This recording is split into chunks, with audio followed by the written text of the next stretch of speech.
Difficult बना। Reasoning में speed बनाना बहुत थोड़ा डिफिकल्ट हुआ। मैथ्स का बेस स्ट्रॉन्ग था लेकिन फिर भी मल्टीपल रिविजन्स करना पड़ा सारे चैप्टर्स का।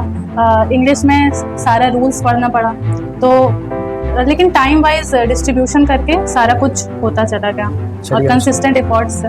आप बैंकिंग सेक्टर में आ गए, यहाँ तक बात हुआ।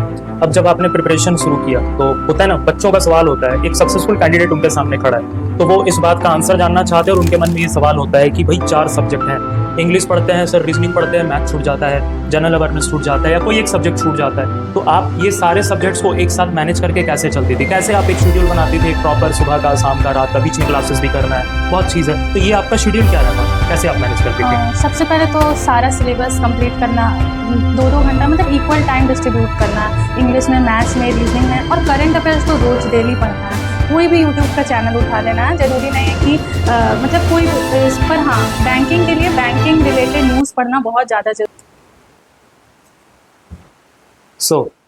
परिंदों को मंजिल मिलेगी, ये फैले हुए उनके पंख बोलते हैं, वही लोग रहते हैं खामोश अक्सर जमाने में जिनके हुनर बोलते हैं। कुछ इसी शायरी पे फिट बैठ रही आज हमारे बहुत ही होनहार स्टूडेंट की स्टोरी। आप पीछे नाम देख सकते हैं, अंजलि सिंह, जो कि SBI जूनियर असिस्टेंट में सेलेक्ट हो चुकी है। ठीक है, so Anjali please come on the stage. Good morning. Congratulation. Thank you sir. Anjali, आप जूनियर एसोसिएट में सेलेक्ट हो चुके हैं, बहुत ही खुशी की बात है। सबसे पहले आप मेरे को बताइए कि ये सफ़र तो बहुत लंबा रहा, कई सारी प्रॉब्लम्स आई होंगी आपके साथ और कई बार आप फेल हुए होंगे, कई बार आपका मोटिवेशन लेवल डाउन हुआ होगा। आपने हर चीज़ कैसे मैनेज करा, वो उस पर तो हम लोग आएंगे। जो कि मेरा पहला सवाल हर एक सक्सेसफुल कैंडिडेट से रहता है कि आप अभी फ़िलहाल कैसा महसूस कर रहे हैं जब आपका रिज़ल्ट आया और आपने PDF में अपना नाम देखा, तो वो जो आपके अंदर जो फ़ील हुआ, आपने क्या फ़ील किया, वो प्लीज़ हमारे एस्पिरेंट्स के साथ शेयर कीजिए। क्योंकि ये एक हर एक गवर्नमेंट एम्प्लॉई जो कि गवर्नमेंट एस्पिरेंट हैं, जो इस चीज़ की तैयारी करते हैं, उनका ये सपना होता है कि मेरा भी PDF में जल्दी से नाम दिखे। ठीक है, तो आप उस समय कैसा महसूस कर रही थी, ऐसा थोड़ा बताइए हमें। सर, PDF में सबसे पहले नाम तो हम जैसे ही देखे वैसे ही सबसे पहले बहुत ज़्यादा खुश थे, क्योंकि ये बहुत हमेशा से ये सपना रहा। तो सबसे पहले PDF मेरा भाई निकाला था, तो उस टाइम जैसे ही वो बताया, सबसे पहले तो हम अपने सर को कॉल किए, क्योंकि उन्हीं के थ्रू, विश्वजीत सर के थ्रू ही हमको पता चला कि हाँ रिज़ल्ट आ गया। तो उसी टाइम जैसे ही हम PDF में अपना रोल नंबर देखे तो हम बहुत ज़्यादा खुश थे। उम्मीद तो था कि हाँ निकल जाएगा। तो लेकिन मम्मी पापा को बहुत ज़्यादा एक्सपेक्टेशंस था, तो पापा तो 1 महीने से ही लगातार साइट्स पे चेक करते रहते थे कि कब रिज़ल्ट आएगा, कब PDF आएगा। तो सबसे पहले मम्मी तो बहुत ज़्यादा इमोशनल हो गई थी, रोने लगी थी। और पापा घर पे नहीं थे तो पापा को बताया गया, तो पापा भी बहुत ज़्यादा खुश थे। उसके बाद पापा कॉन्ग्रेचुलेट किए, तो सभी खुश थे और घर पे बहुत ज़्यादा खुशी का माहौल था। चलो, बहुत अच्छा अंजलि। अब हम लोग थोड़ा सा अंजलि आते हैं बैक। ये बैंकिंग एग्जाम का प्रिपरेशन स्टार्ट करने से लेकर ये पूरा सफ़र जो आपने तय किया, सिलेक्शन ले लिया लास्ट में आके, ठीक है, तो ये सफ़र जो स्टार्ट हुआ, ये कहाँ से स्टार्ट हुआ, कैसे स्टार्ट हुआ? मतलब आफ्टर 12th आपने पहले ये सोच लिया था अपने एकेडमिक्स के टाइम पे, स्कूल टाइम्स पे ही, कि मैं बैंकिंग की प्रिपरेशन करूंगी और यही मेरा टारगेट है, कि पहले आपने कुछ और सोचा था, आफ्टर दैट आपने इसमें स्विच किया, देन फिर आप इसमें सफल हुए? ये थोड़ा सा हमें बताइए आप। तो सर, मैं एक साइंस की स्टूडेंट रही हूँ, तो साइंस की स्टूडेंट है अंजलि, और बेसिकली ये कहा जाता है कि बैंकिंग वगैरह कॉमर्स के स्टूडेंट्स निकाल सकते हैं, उनके लिए ज़्यादा आसान होता है। तो ये एक बहुत बड़ा इंस्पिरेशन है कि अंजलि साइंस के स्टूडेंट होके JSBI को क्लियर किया उसने। सो अंजलि कंटिन्यू कीजिए आप। तो जैसे कि साइंस के स्टूडेंट होके और PCM स्टूडेंट होके सारे लोग JEE मेंस और एडवांस देते ही हैं, तो उसी तरह हम भी JEE मेंस और एडवांस दिए। लेकिन वहाँ पे अनफॉर्चुनेटली शायद वो मेरे लिए था ही नहीं, ये हमको बाद में रियलाइज़ हुआ, थोड़ा टाइम लग गया उसमें। तो उसके बाद ग्रेजुएशन पे स्विच किया मैंने, केमिस्ट्री ऑनर्स। उसके बाद बस 1-2 साल ग्रेजुएशन का हुआ ही था, तो पापा थे जो सबसे पहले बैंकिंग फील्ड के बारे में बताएं। पापा ही बोले कि हाँ, कोई कोचिंग में नाम लिखा देते हैं तो गाइडेंस मिलेगा सारे टीचर्स का, तो तुम बैंकिंग फील्ड में कर सकती है। तो उसके बाद आप लोग सभी टीचर्स के मतलब कंसिस्टेंट एफर्ट्स के कारण और मेरे कंसिस्टेंसी के कारण आज हम एसबीआई क्लर्क निकाल पाए। तो अंजलि, जब आपने ये शिफ्ट किया साइंस बैकग्राउंड से आप बैंक में आई, तो कोई क्या प्रॉब्लम्स आपके सामने आई? कुछ समझने में दिक्कत, या बैंकिंग टर्म्स बहुत सारे पढ़ने पड़ते हैं, ये सब चीज़ आपने तुरंत इन चीज़ों को एडजस्ट कर लिया मतलब, या फिर कुछ प्रॉब्लम हुआ? तो सबसे बड़ा मेजर चैलेंज मेरे लिए बैंकिंग अवेयरनेस था। तो बैंकिंग अवेयरनेस को समझने में टाइम लगा, क्योंकि साइंस बैकग्राउंड से आके बैंकिंग टर्म्स को समझना थोड़ा प्रॉब्लम होता है। तो जितना भी बैंकिंग अवेयरनेस था वो सबसे ज़्यादा डिफ़िकल्ट बना। रीजनिंग में स्पीड बनाना बहुत थोड़ा डिफ़िकल्ट हुआ। मैथ्स का बेस स्ट्रॉन्ग था, लेकिन फिर भी मल्टीपल रिविजन्स करना पड़ा सारे चैप्टर्स का। इंग्लिश में सारा रूल्स पढ़ना पड़ा। तो लेकिन टाइम वाइज डिस्ट्रीब्यूशन करके सारा कुछ होता चला गया और चलिए अंजलि, कंसिस्टेंट एफर्ट्स से। आप बैंकिंग सेक्टर में आ गए, यहाँ तक बात हुआ। अब जब आपने प्रिपरेशन शुरू किया, तो होता है ना, बच्चों का सवाल होता है, एक सक्सेसफुल कैंडिडेट उनके सामने खड़ा है, तो वो इस बात का आंसर जानना चाहते हैं, और उनके मन में ये सवाल होता है कि भाई 4 सब्जेक्ट हैं, इंग्लिश पढ़ते हैं सर, रीजनिंग पढ़ते हैं, मैथ छूट जाता है, जनरल अवेयरनेस छूट जाता है, या कोई एक सब्जेक्ट छूट जाता है। तो आप ये सारे सब्जेक्ट्स को एक साथ मैनेज करके कैसे चलती थी? कैसे आप एक शेड्यूल बनाती थी, एक प्रॉपर सुबह का, शाम का, रात का, बीच में क्लासेस भी करना है, बहुत चीज़ है। तो ये आपका शेड्यूल क्या रहता था? कैसे आप मैनेज करती थी? सबसे पहले तो सारा सिलेबस कंप्लीट करना, 2-2 घंटा मतलब इक्वल टाइम डिस्ट्रीब्यूट करना है। इंग्लिश में, मैथ्स में, रीजनिंग में, और करंट अफेयर्स तो रोज़ डेली पढ़ना है। कोई भी यूट्यूब का चैनल उठा लेना है, ज़रूरी नहीं है कि मतलब कोई भी पर हाँ, बैंकिंग के लिए बैंकिंग रिलेटेड न्यूज़ पढ़ना बहुत ज़्यादा ज़रूरी है। तो ये जैसे कि पीटी में तो अंजलि नहीं आता है आपका, ये पीटी में तो खाली इंग्लिश का रोल है, हुँ, रीजनिंग का रोल है और क्वांटिटेटिव एप्टीट्यूड का हुँ। रोल है। तो आप मतलब करंट अफेयर्स क्या शुरू से ही पढ़ना शुरू कर दिया था, मतलब प्रिपरेशन के साथ ही, कि फिर बाद में पढ़ना शुरू नहीं, किया था? करंट अफेयर्स हम शुरू से ही पढ़ना स्टार्ट कर दिए थे, ताकि मेरा हैबिट बना रहे। हैबिट बना रहे हैं। लेकिन हाँ, नो डाउट कि करंट अफेयर सिर्फ 4 मंथ्स बैक का आता है बैंकिंग एग्जाम में, तो उस पे ज़्यादा फोकस करना है। उस पे ज़्यादा फोकस करना है। ठीक है अंजलि, आप एक बात बताइए कि जैसे कि रीजनिंग में कुछ टॉपिक्स बहुत इंपॉर्टेंट है, वहाँ से क्वेश्चन आना ही है, या क्वांटिटेटिव एप्टीट्यूड से इस टॉपिक में बंदा फंसता है, अगर इसको सॉल्व कर ले तो उसको बहुत मार्क्स मिल जाएगा, या फिर इंग्लिश में भी ऐसे कई सारे टॉपिक्स। तो आप बच्चों को ये बताइए कि रीजनिंग का उसका डेली का टू डू लिस्ट क्या होना चाहिए, इंग्लिश का क्या होना चाहिए, क्वांटिटेटिव एप्टीट्यूड का टू डू लिस्ट क्या होना चाहिए, और उसके बाद जब उसका पीटी क्लियर हो जाता है तो फिर आगे वो करंट अफेयर्स या फिर पहले से ही लेके चले। ये आप थोड़ा टू डू लिस्ट हमें बताइए। जैसे सबसे पहले आप क्वांटिटेटिव एप्टीट्यूड का बताइए कि बच्चे क्वांटिटेटिव एप्टीट्यूड में रोज किस चीज़ को टारगेट करें। क्वांटिटेटिव एप्टीट्यूड में तो रोज सबसे पहले सिंप्लीफिकेशंस, स्पीड मैथ्स बनाना है। मतलब रोज कम से कम 20 स्पीड मैथ्स बनाना ही हम्म। बनाना है मिनिमम। हम्म। और मैक्सिमम तो अपने वीकनेस या स्ट्रॉन्ग पॉइंट्स के अकॉर्डिंग आप जितना भी जा सकते हैं। उसके बाद लेकिन हाँ, उसको भी अरिथमेटिक पार्ट्स को भी छोड़ना नहीं है। अरिथमेटिक में कुछ कुछ चैप्टर्स है, जैसे time and work, mixture and allegations, उससे क्वेश्चंस आते ही आते हैं। हाँ, प्रोबेबिलिटी थोड़ा कम देखने को मिल रहा है, तो लेकिन तो उसको थोड़ा आप साइड रख सकते हैं, स्मार्ट वर्क करना है। लेकिन जो टॉपिक्स पता है कि वो आना ही आना है, जैसे time and work, mixture and allegation हो गया, बोट एंड स्ट्रीम, जिससे क्वेश्चंस आते ही आते हैं, तो अरिथमेटिक के इन पार्ट्स को स्ट्रॉन्ग बनाना है। तो डीआई का क्या रोल है? डीआई आप मतलब कितना रोज बच्चों को प्रैक्टिस करना चाहिए डीआई डीआई कम पार्ट? से कम 10 रोज प्रैक्टिस करना बहुत ज़रूरी है। और डीआई में स्पीड बनाने के लिए ये भी ज़रूरी है कि आपका मल्टीप्लिकेशन, आपका डिवीजन, आपका कैलकुलेशन फास्ट है। तो उसके लिए रोज एटलीस्ट थोड़ा अपने मल्टीप्लिकेशन, डिवीजन, ये सब पे काम करना होगा।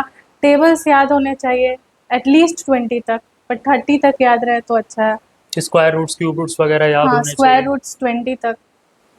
अच्छा, रीजनिंग का टू डू लिस्ट बता दीजिए अंजलि। रीजनिंग में रीजनिंग में रोज बच्चे को क्या टारगेट करना चाहिए? मिसलेनियस तो हो जाता है, पर पजल्स को में स्पीड बनाने में बहुत ज़्यादा टाइम लग जाता है, तो एटलीस्ट 10-15 पजल डेली का टारगेट होना सिटिंग चाहिए। अरेंजमेंट वगैरह? हाँ, मतलब ऑल सारा टाइप का पजल्स।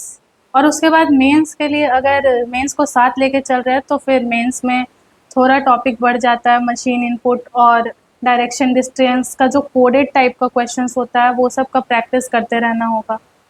और इंग्लिश का टू डू लिस्ट आप बच्चों को क्या सेलेक्ट करना चाहेंगे कि इंग्लिश में वो रोज क्या क्या पढ़े? इंग्लिश में तो सबसे बड़े इंस्पिरेशन आप ही है सर। तो जैसे जैसे अभी तुम आपने एग्जाम निकाली हो तो तुम समझाओ। नहीं, जैसे जैसे आपने सारा चैप्टर्स पढ़ाते गए तो वैसे वैसे सारा चैप्टर्स का रिवीजन करते गए।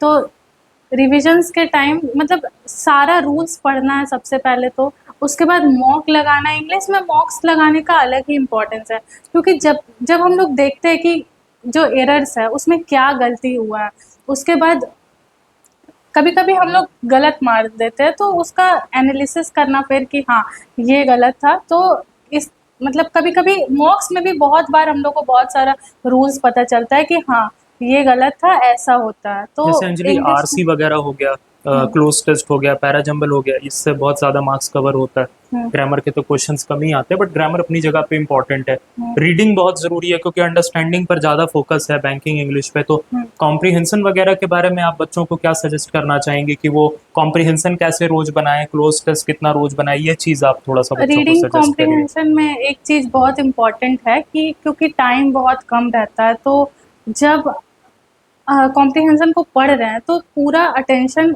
उस पैराग्राफ पे ही हो, ताकि बाद में, क्योंकि अगर आप फिर बाद में क्वेश्चंस पढ़ रहे हैं वापस से आपको फिर से उस आंसर को जाके ढूंढना पड़ रहा है, तो वहाँ पे हमारा टाइम वेस्ट हो जाता है। तो पहले से ही दिमाग में इसको फिट करके रखना है, और वो कंसिस्टेंटली प्रैक्टिस करने से आता है। तो उसको रोज कम से कम 2-3 रीडिंग कॉम्प्रिहेंशन बनाना है, ताकि कंसंट्रेशन रहे। जब हम लोग पढ़ रहे एग्जाम के टाइम कॉम्प्रिहेंशन, तो उससे पहले तो एक तो सारा क्वेश्चंस देख लेना है कि क्या क्या क्वेश्चंस है, क्यों, ताकि जब हम लोग कॉम्प्रिहेंशन को पढ़े तो हम लोग को पता रहे कि हाँ दिमाग में हिट कर जाएगा कि हाँ ये क्वेश्चन था, तो हम लोग को ये पॉइंट्स को ध्यान में रखना है। और उसके अकॉर्डिंग फिर जब आप वापस से क्वेश्चंस को रीड करेंगे तो फिर पता चल जाता है कि हाँ ये पॉइंट यहाँ पे पढ़ा था, तो वो सही, मतलब वैसे टाइम मैनेजमेंट सही हो जाता है। रीडिंग का क्या इंपॉर्टेंस है अंजलि? रीडिंग जैसे हम लोग को अंडरस्टैंडिंग बेस्ड है, हमारा इंग्लिश पढ़ के समझना ज़्यादा ज़रूरी है। जैसे एसएससी में वोकैब्स ज़्यादा आते हैं, तो इसमें आपका कॉम्प्रिहेंशन, क्लोज टेस्ट, पैराजंबल सब रीड करके पढ़ के समझने का चीज़ है, और वोकैब्स का काफ़ी अच्छा लेवल रहता है बैंकिंग के एग्जाम्स में। तो ये रीडिंग बच्चा करे कहाँ से करे? जैसे द हिंदू का न्यूज़पेपर एडिटोरियल, क्या आप भी ये सब करा करती थी? नहीं, मैंने द हिंदू का एडिटोरियल नहीं पढ़ा है। तो मैं तो मतलब हम तो ज़्यादा से ज़्यादा मॉक लगाते थे, और मॉक से ही मेरा इंग्लिश इम्प्रूव हुआ है। सबसे पहले बेसिक्स क्लियर करना है, और उसके बाद मॉक्स पे मॉक्स दे के उसका एनालिसिस करना बहुत ज़्यादा ज़रूरी है। पर प्लस पॉइंट मेरा ये रहा कि शुरू से ही रीडिंग का हैबिट था, तो उतना एडिटोरियल पढ़ने का ज़रूरत नहीं पड़ा। लेकिन अच्छा। हाँ, जिन बच्चों का इंग्लिश वीक है उनको एडिटोरियल थोड़ा पढ़ना चाहिए। अच्छा, ये बताइए अंजलि, फिर ये जो मॉक पेपर है, इसका इम्पोर्टेंस बताइए। बच्चों को मॉक कब से लगाना शुरू कर देना चाहिए? कितना प्रिपरेशन करने के बाद? जैसे 2 महीने बाद या 1 महीने बाद, या एकदम शुरू से ही शुरू कर दिया था आपने? फिर मॉक कैसे लगाए? दिन में कितने मॉक लगाने चाहिए? शुरू में कितने लगाने चाहिए? फिर थोड़ा प्रैक्टिस हो जाए तो फिर बाद में कितने मॉक्स लगाने चाहिए? और उसका एनालिसिस करना कितना इम्पोर्टेंट है, ये हम्म। आप प्लीज़ बताइए बच्चों को। हाँ, सबसे पहले तो डायरेक्टली प्रिपरेशन स्टार्ट करते के साथ मॉक लगाना स्टार्ट नहीं कर देना है। एटलीस्ट सारे चैप्टर्स को गो थ्रू कर लेना। आप जहाँ से भी, जिस भी टीचर्स को अपने मेंटर के रूप में चूज़ किए हैं, तो वहाँ से 80% सिलेबस एटलीस्ट कंप्लीट कर लेना है। ऐसा नहीं कि मतलब कुछ भी आता नहीं और डायरेक्टली मॉक पे जंप कर गए। तो मेरा तो यही था कि एक बार सिलेबस पूरा कंप्लीट हो गया उसके बाद ही मॉक देना शुरू किया था। आप रोज कितना मॉक शुरू में लगाते थे? फिर धीरे धीरे जब आपका हैबिट हो गया तब फिर कितने मॉक्स लगाती थी आप? तो रोज एटलीस्ट 2 मॉक्स लगाते थे, और कभी कभी मॉक में कम मार्क्स आता था तो बहुत ज़्यादा फ्रस्ट्रेशन हो जाता था। तो उस मतलब देखना होता था कि हाँ मॉक्स में अच्छा मार्क्स देखना होता था, तो 4-5 भी चला जाता था। फ्रस्ट्रेशन पे आते हैं अभी अंजलि, वो हमारा आगे का टॉपिक है, ठीक है। फिर जैसे कि आपका पीटी क्लियर हुआ, तो क्या मेंस आपका फर्स्ट टाइम में क्लियर हुआ, या फिर एक बार पीटी क्लियर हुआ, मेंस पे आप फेल हुई, फिर धीरे धीरे आप ये क्या हुआ आपके साथ, ये बताइए स्टोरी पूरा। लास्ट ईयर एसबीआई क्लर्क दिया था, तो उसमें 0.25 से प्रीलिम्स रह गया था। प्रीलिम्स रह गया था। तो उसके बाद इस साल दिए तो प्रीलिम्स भी क्लियर हो गया और मेंस भी क्लियर मेंस हो भी गया। क्लियर हो गया, मतलब आपने मेंस बस एक ही बार में क्लियर कर लिया, ये हम्म। बहुत अच्छी बात है। अच्छा, जब आपका पीटी रह गया था तो फिर उसके बाद आप पीटी का प्रिपरेशन करती थी, साथ में मेंस के लिए आप स्पेशली क्या करती थी, मेंस को कैसे साथ लेके चलती थी?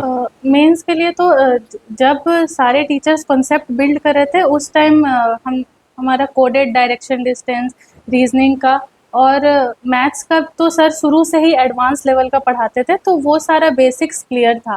तो बेसिक्स क्लियर था तो मेंस जैसे प्री क्लियर हुआ उसके बाद फोकस सिर्फ मेंस के मॉक पे था और उसका मेंस, एनालिसिस पर। मतलब मेंस आपने मॉक पे सबसे ज़्यादा फोकस किया और उसका एनालिसिस करती रहती थी, ये हाँ। आपका फोकस पॉइंट था। बहुत हम्म। अच्छा अंजलि।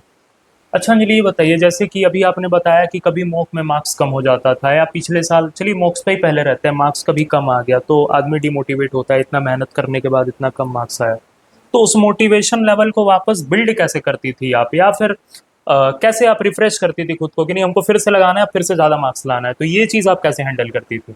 क्योंकि एक मॉक में अगर कम मार्क्स दिख जाता था तो एक मतलब अच्छा नहीं लगता था, लगता था अंदर से कि उस मॉक में अच्छा मार्क्स देखना है। तो उसको इम्प्रूव करने के लिए वो एक मॉक 3-4 मॉक्स में कन्वर्ट हो जाता था, फिर उसका एनालिसिस करते थे, तो उस तरह से इम्प्रूव हुआ क्योंकि अंदर से था कि एग्ज़ाम तो किसी तरह निकालना ही है।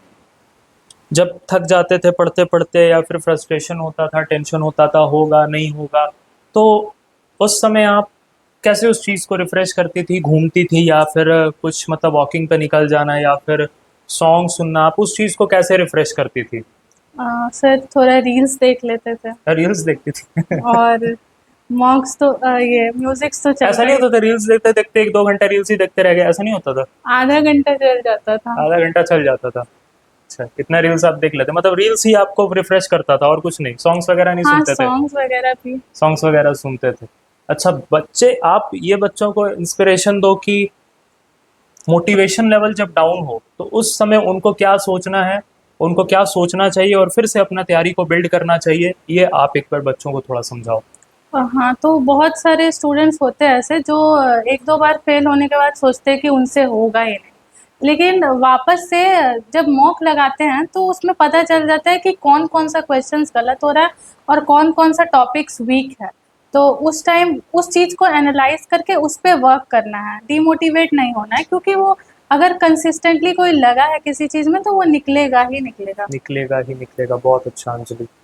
चलिए अंजलि, बहुत बहुत थैंक यू अपना टाइम देने के लिए। सो आपने देखा किस तरीके से अंजलि ने डेडिकेशन रखा अपनी पढ़ाई पे, कंसिस्टेंसी मेंटेन किया, साइंस के स्टूडेंट होने के बाद भी इन्होंने एसबीआई क्लियर किया। तो ऐसा नहीं है कि आप कॉमर्स के स्टूडेंट है, आर्ट्स के स्टूडेंट है तभी आप बैंकिंग दे सकते हैं, ये सब मन से निकाल दीजिए, क्योंकि हर चीज़ मेहनत से होता है, कंसिस्टेंसी से होता है। डीमोटिवेट नहीं होना है, अपना इनर मोटिवेशन जनरेट करना है, प्रिपरेशन कंटिन्यू रखिए, अपना गाइडेंस अच्छा रखिए, मॉक्स लगाते रहिए रेगुलरली, उसका एनालिसिस करते रहिए, हर सब्जेक्ट को बराबर का फोकस देना है। बस ऐसे ही स्टोरीज आपको इंस्पिरेशन देते रहेंगे, आप भी एक दिन यहाँ पर खड़े होंगे, दूसरे को इंस्पिरेशन दे रहे होंगे, तो बस ये भी मौका आपको जल्दी मिलेगा। बस अपना कंसिस्टेंसी मेंटेन रखिए, अपनी तैयारी कंटिन्यू रखिए।